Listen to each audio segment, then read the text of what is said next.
दोस्तों, कैसे हैं आप लोग। आशा करते हैं कि स्वस्थ होंगे। आज हम लोग हिस्ट्री के कुछ मोस्ट वीवीआई क्वेश्चन आंसर करेंगे जो बोर्ड में काफ़ी बार पूछा जाता है। अगर बोर्ड में आप भी 90+ लाना चाहते हैं तो इस वीडियो को शुरू से अंत तक ज़रूर देखिए। चलिए चालू करते हैं। इससे पहले चैनल को सब्सक्राइब कर दीजिए और लाइक। इसमें से काफ़ी ज़्यादा ऑब्जेक्टिव भी पूछे जाते हैं, इससे ऑब्जेक्टिव का भी हल हो सकता है। चलिए फर्स्ट क्वेश्चन देखते हैं। महायान संप्रदाय के विषय में आप क्या समझते हैं। महायान एक संप्रदाय था, उसके विषय में बोलता है, क्या समझते हैं। चलिए करते हैं क्वेश्चन आंसर। कनिष्क शासन काल में बौद्ध धर्म हीयान और महायान संप्रदाय में विभाजित हो गया। किसके काल में। कनिष्क के काल में हीयान और महायान संप्रदाय में विभाजित हो गया बौद्ध धर्म। पूछ सकता है ना, बौद्ध धर्म विभाजित हो गया। महायान का अर्थ है मोक्ष का महाचक्र। महायान का क्या अर्थ है। मोक्ष का महाचक्र। इस संप्रदाय को मानने वाले ने बुद्ध की शिक्षाओं में परिवर्तन किया। इस संप्रदाय को मानने वाले ने क्या किया। बुद्ध की शिक्षाओं में ही परिवर्तन कर दिया। भगवान बुद्ध की शिक्षा में वो परिवर्तन कर दिया। इन्होंने मूर्ति की पूजा शुरू की। क्या चीज़ की पूजा शुरू की। मूर्ति का। जैसे देखते हैं गांव में शिव जी का, पार्वती जी का, माता का, सबका मूर्ति जो होता है उसका जो पूजा करता है वही करना ये आरंभ कर दिया। इसके धार्मिक पुस्तकें संस्कृत में लिखे जाने लगे। इसके पुस्तकें क्या चीज़ में लिखे जाने लगे। संस्कृत में। पूछ सकते हैं कि पुस्तकें क्या चीज़ में लिखी जाने लगी थी। संस्कृत में। अतः महायान संप्रदाय मूल्यतः बौद्ध धर्म से संशोधनवाद का रूप था। महायान संप्रदाय मूल्यतः किसका रूप था। बौद्ध धर्म का संशोधनवाद का रूप था। कनिष्क महायान संप्रदाय का संरक्षण था। कनिष्क ही था महायान संप्रदाय का संरक्षण और मूर्ति पूजा भी यही चालू किया था। पूछ सकता है मूर्ति पूजा किसने चालू किया था, तो ही महायान ने किया था। और भगवान बुद्ध का शिक्षा में परिवर्तन कौन लाया था, तो महायान लाया था। ये सब आप लोग ऑब्जेक्टिव में पूछा जा सकता है। चलिए 2 नंबर क्वेश्चन देखते हैं। समुद्रगुप्त के विजयों की विषय में वर्णन करें। समुद्रगुप्त के विजय के विषय में वर्णन करने के लिए कहता है। चलिए देखते हैं। समुद्रगुप्त केवल एक गुप्त वंश का ही महान शासक नहीं था। समुद्र वंश एक गुप्त वंश का। समुद्र वंश किस वंश का शासक था। गुप्त वंश का। लेकिन सिर्फ गुप्त वंश का ही शासक वो महान नहीं था, बल्कि इतिहास के महानतम शासकों में एक था। इतिहास के जितने भी शासक थे उनमें से सबसे ज़्यादा महान शासक कौन थे। समुद्रगुप्त थे। उसने दिग्विजय की नीति का अनुसरण किया था। किसने दिग्विजय की नीति का अनुसरण किया था। समुद्रगुप्त ने। पूछ सकता है किसने दिग्विजय की नीति का अनुसरण किया था, तो आप बोल सकते हैं समुद्रगुप्त। और विभिन्न क्षेत्रों के प्रति अलग अलग नीति अपनाते हुए उसने विजयों को संपन्न किया। और विभिन्न क्षेत्रों मतलब अलग अलग देश में अलग अलग नीति अपनाते हुए उन्होंने अपने विजयों को संपन्न किया, विजय प्राप्त किया। पर्याप्त प्रशस्ति पर उसके साम्राज्यवादी आदर्श और विजय का वितरण अंकित है। कौन से में। पर्याप्त प्रशस्ति पर उसके साम्राज्यवादी आदर्श और उसके विजय के वितरण, मतलब विजय के वितरण के बारे में बताया गया है। उसने आर्यावर्त विजय की, जिसमें उसने उत्तर भारत के 9 राजाओं को परास्त किया। कितने राजाओं को परास्त किया। पूछ सकता है कि समुद्रगुप्त ने उत्तर भारत के कितने राजाओं को परास्त किया, तो बोल सकते हैं कितने। 9 राजाओं को परास्त किया। इसके पश्चात उसने 8 राज्यों को जीता। कितने राज्यों को जीता। 8 मतलब 8 राज्यों को जीता। उन्हें अपना सेवक बनाया और इसके पश्चात वो उस राज्य को जीतकर अपना नौकर बना लिया। जैसे घर में नौकर सब रहता है तो उसको सेवक ही बोला जाता है, वो उसको नौकर बना लिया जीतकर। इसके पश्चात उसने दक्षिणापथ के विजय में संपन्न हुआ। किसके विजय में संपन्न हुआ। दक्षिणापथ। वह फिर ये सब करके फिर वो दक्षिण की तरफ निकल गया।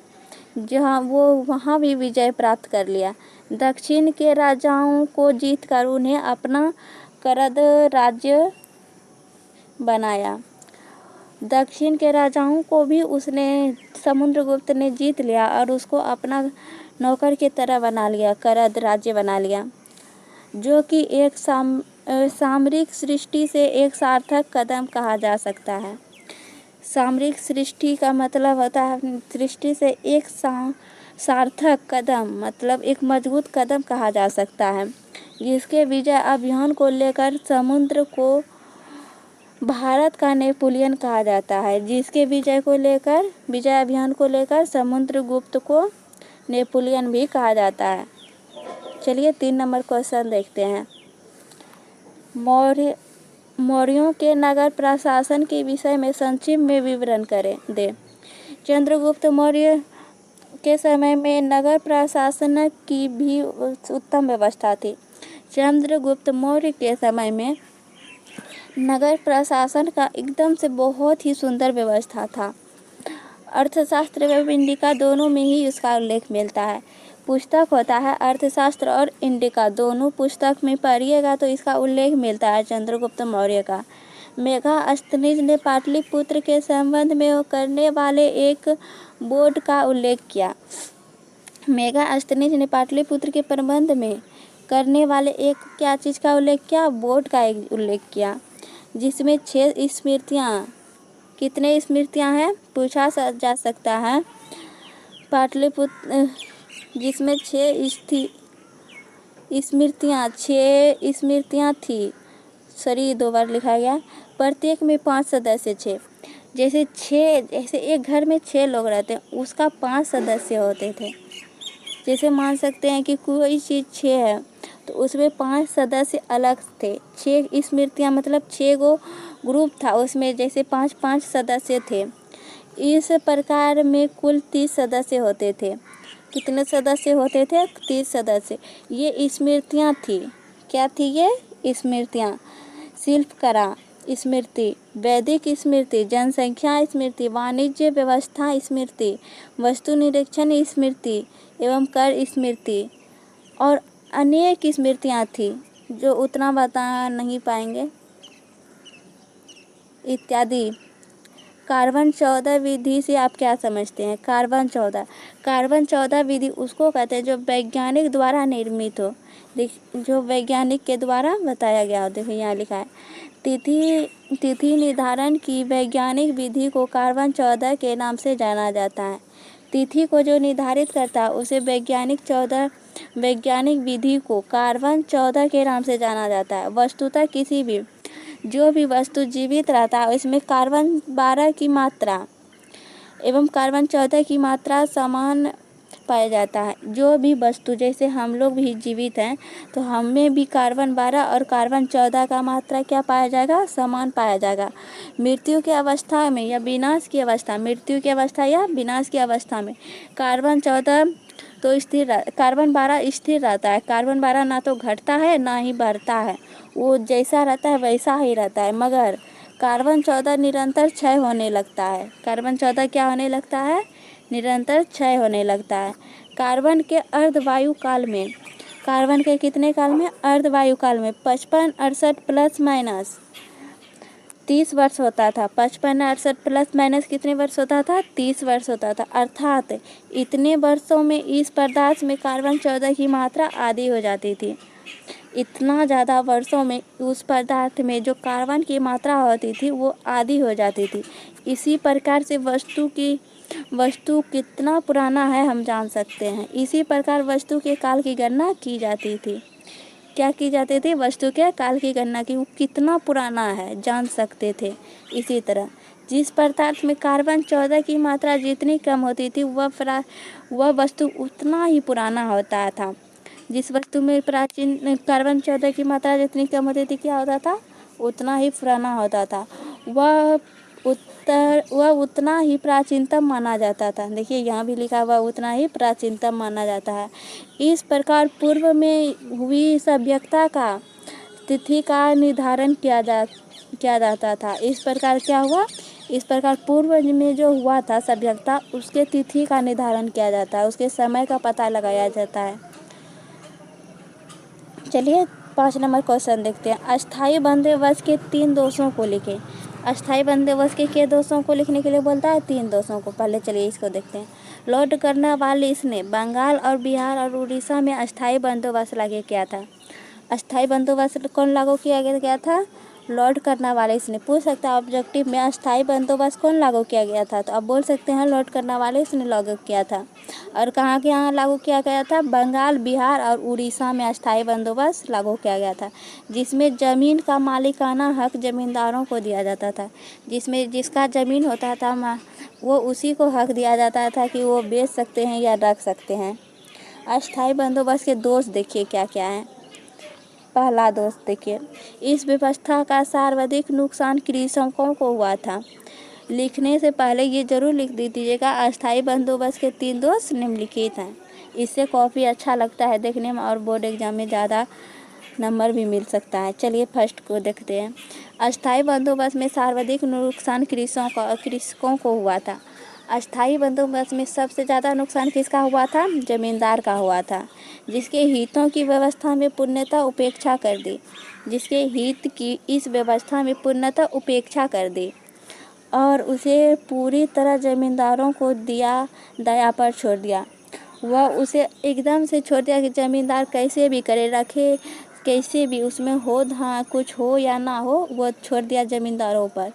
जमींदार रैयतों में बेगारी लेने के साथ साथ तरह तरह के अत्याचार भी करते थे। जमींदार रैयतों मतलब किसानों से जो कर वसूलते थे, उसके साथ साथ उस पर अत्याचार भी करते थे, मारते थे, डिंगाते थे। चलिए दूसरा कर देखते हैं इसका क्या था। सरकार को इस व्यवस्था का नुकसान हुआ कि वह भविष्य में भू राज्य में वृद्धि नहीं कर सकती थी। सरकार को इस नीति से बहुत ही ज़्यादा नुकसान हुआ, क्योंकि वह भविष्य में कभी भी भू स्वराज्य पर वृद्धि नहीं कर सकता था, क्योंकि किसी भी मतलब ज़मीन पर वृद्धि नहीं हो सकता था। चलिए तीसरा नंबर क्वेश्चन देखते हैं। इस व्यवस्था के कारण अनुपस्थित भूस्वामिनी का एक वर्ग अस्तित्व में आ गया। किसका वर्ग अस्तित्व में आ गया? भूस्वामी का अस्तित्व में आ गया, जिसकी भूमि संबंधी सुधारकों में कोई अभिरुचि नहीं थी। जिसके भूमि मतलब ज़मीन सुधारने में कोई भी अभिरुचि नहीं थी, उसके प्रति कोई भी उसके दिल में जज्बात नहीं था कि हम सुधारे या कुछ करें, कुछ था ही नहीं। अंडवार एवं चलिए 6 नंबर क्वेश्चन देखते हैं। अंडवार एवं नयानार संतों के विषय में लिखे। 2 संत थे, कौन कौन? अंडवार और नयानार। चलिए देखते हैं। उत्तर प्राचीन काल में दक्षिण भारत में 2 धार्मिक संप्रदाय अल्वार एवं नयान प्रादुर्भाव हुआ। मतलब उत्तर प्राचीन काल में दक्षिण भारत में 2 धार्मिक संप्रदाय अडवार और नयनवार का प्रादुर्भाव या आना हुआ। इन संतों ने पुराने धर्म को सुधार करके लोगों को अपनी ओर आकर्षित किया। जो पुराने धर्म थे जैसे सती प्रथा, ये सब में सुधार लाए, उसको बदलने की कोशिश किया और अपनी ओर कि मेरे ओर मतलब जैसे हम आपके अपने ओर खींचते हैं, वैसे ही ये बोलता है कि वह आप मेरे ओर खींचा चला गया, वह अपने ओर आकर्षित किया। जैसे कुछ भी देखिए कैसे भी आकर्षित होता है। दक्षिण भारत में अंडवार एवं नयानार संतों ने भ्रमणशील रहकर दक्षिण भारत में अंडवार एवं नयानार संतों ने भ्रमणशील रहकर धर्म का प्रचार किया। क्या चीज़ का प्रचार किया? धर्म का। जैसे हुआ बौद्ध धर्म, जैन धर्म, शैव धर्म, इस सब का प्रचार किया। अंडवार वैष्णव एवं नयानार शैव संतों में अस्पृश्यता जाति पाति का विरोध कर में सामंजस्य लाने का प्रयत्न किया। वह जाति पाति मतलब जात पात में वह भेद नहीं करना चाहता था। वह चाहता था कि सब बराबर से रहे, वह जितना इसका हक है उतना उसका भी हक हो। इसलिए इसके लिए उन दोनों ने प्रयत्न किया। अंडवार संतों की संख्या 12 तथा नयनवार संतों की संख्या 63 बताई जाती है। अंडवार संतों की संख्या कितनी है? 12। पूछ सकता है कि अंडवार संख्यों की संख्या कितनी थी, तो आप बता सकते हैं 12। और नयनवार संतों की संख्या 63 थी। इन संतों में महिलाओं भी शामिल थी। इन संतों में क्या शामिल थी? महिलाएं भी शामिल थी। चलिए, अगर वीडियो अच्छा लगा हो तो चैनल लाइक ज़रूर कीजिएगा, चैनल को सब्सक्राइब कर दीजिए यदि नए हैं तो। यदि आप इसका PDF लेना चाहते हैं तो टेलीग्राम पर मैसेज कीजिए, वहाँ आपको इस सभी का PDF प्रोवाइड किया जाएगा। Thank you so much video देखने के लिए।